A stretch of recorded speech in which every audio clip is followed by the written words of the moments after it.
Okay, today we're going to spend a little bit of time solving some problems where we're calculating the speed whenever an object's falling if I happen to know how long it's fallen for.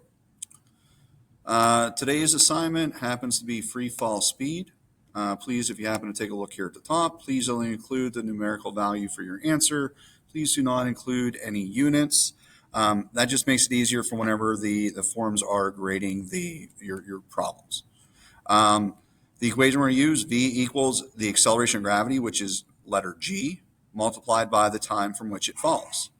And G is always going to be 10 meters per second squared here on Earth. Even though that's not necessarily given, that is always going to be the value that we're going to be using for G, because that's the acceleration of gravity here on our planet. If I take a look here at the example problem, what speed does a ball hit the ground after falling for 10 seconds? Not 10 seconds, but 6 seconds. 6 seconds, that is my time. G is always 10 meters per second squared. I'm going to take 10, I multiply by 60, and out of this example problem, my final answer is 60 meters per second. Like most of the forms, we'll do two here together. You guys will be responsible for the remainder of the question set. So I happen to look at number one. What speed does a flower pot hit the ground after falling for 12 seconds? They're giving me that I have 12 seconds as my time. Even though it's not given to me in the problem, G is always 10 meters per second squared. To calculate the velocity, the speed at which it's fallen, I want to take G and I want to multiply by T. So if I'm finding the velocity, it is 10 multiplied by 12, and 10 times 12, the velocity would be 120 meters per second. The 120, that is what I want to enter in the form. I do not want to put meters per second because even having a space or not a space in between there can end up causing it to be wrong.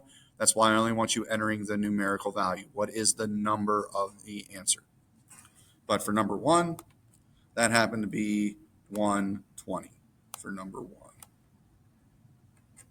If I look at number two, so I should do this, 120. If I look at number two, what speed does a tree branch hit the ground with after falling for 8 seconds? What speed does a tree branch hit the ground after falling for 8 seconds? My time, 8 seconds. G, even though it's not listed, is always 10 meters per second squared. The speed is equal to G times T. I want to take the G, which is 10. I'm multiplying by 8. And 10 times 8 is 80 meters per second. And 80 is what I want to put in the form for number two. And that's it for calculating the speed, which something is in free fall. Okay, go ahead and you guys can work on the remainder of the questions. Good luck.